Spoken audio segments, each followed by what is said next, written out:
अब आप जब चुनाव में जा रहे हैं तो आपकी 3 सबसे बड़ी प्राथमिकताएं क्या है? सबसे बड़ी और पहली प्राथमिकता है बेरोजगारी और पलायन। ये पहली बार हो रहा है कि बिहार में किसी राजनीतिक संगठन ने पलायन को मुद्दा बनाया है। दूसरी सबसे बड़ी हम लोग का जो विषय है वो है शिक्षा, और तीसरा है यहाँ का फैला हुआ भ्रष्टाचार, जो यहाँ पर अधिकारियों का जो एक वर्चस्व है और जो भ्रष्टाचार है उससे जुड़ा हुआ। पहली बात जो मैं बता रहा था, पलायन पहली बार, बेरोजगारी की चर्चा होती है लेकिन पलायन की चर्चा और पलायन को मुद्दा बिहार में कभी नहीं बनाया गया। लोगों ने, समाज और सरकार दोनों ने पलायन को बाहर जाकर कमाने को, बाहर जाकर पढ़ने को, बाहर जाकर इलाज कराने को जीवन का एक तरीके से अपना हिस्सा ही मान लिया है कि ये नियति है कि भाई अगर कमाना है तो बाहर जाना पड़ेगा। अब तक जब लोग बाहर जाने की बात करते थे तो लोग इसको गर्व का बात बताते थे। आप नीतीश जी का, लालू जी का, तेजस्वी का, कांग्रेसियों का अगर आप बयान सुनेंगे तो वो आपको ऐसे बताएंगे कि बिहारी इतने मेहनतकश लोग हैं, ये पूरे देश में जाते हैं, वहाँ मजदूरी करते हैं, दिल्ली बॉम्बे की व्यवस्था हम लोग से चलती है। पहली बार प्रशांत किशोर और जनसुराज ने इसको कहा है कि नहीं, मजबूरी में अपने बच्चों का पेट पालने के लिए दिल्ली बॉम्बे में जाकर काम करना ये गौरव की बात नहीं हो सकती है। दूसरा, शिक्षा की जो बात हम लोग कह रहे हैं, बिहार में शिक्षा की स्थिति बहुत अच्छी कभी नहीं रही।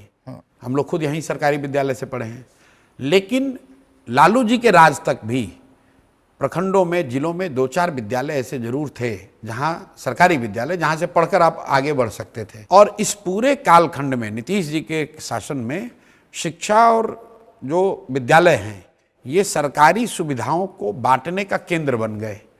उनकी पहचान बन गई है कि यहाँ से खिचड़ी बंटती है, विद्यालय से पोशाक बंटता है, साइकिल का पैसा मिलता है, वहाँ से पढ़ाई होती है। कहीं ना कहीं धीरे धीरे वो पीछे हो गया। तो आपको अपने बच्चे को पढ़ाने पर ध्यान देना है। तो ये दूसरा मुद्दा है जी। तीसरा और अंतिम मुद्दा जो बड़ा है वो है यहाँ पर जो अधिकारियों का दबदबा हो गया है। नीतीश जी की जो पूरी व्यवस्था है वो चंद 4-5 अधिकारी चलाते हैं और ऐसा उनका रुतबा है, वो जो चाहे वो कर लें।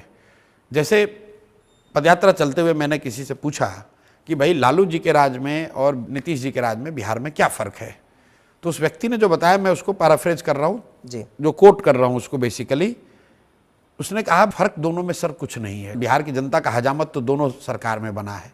फ़र्क बस इतना ही है कि लालू जी के राज में ये हजामत बनाने का काम अपराधी कर रहे थे और नीतीश जी के राज में ये काम अधिकारी कर रहे हैं। तो ये 3 मुद्दे, बेरोजगारी, पलायन, दूसरा शिक्षा की ध्वस्त व्यवस्था को सुधारना और तीसरा जो अफसरशाही और भ्रष्टाचार है, इससे निपटना।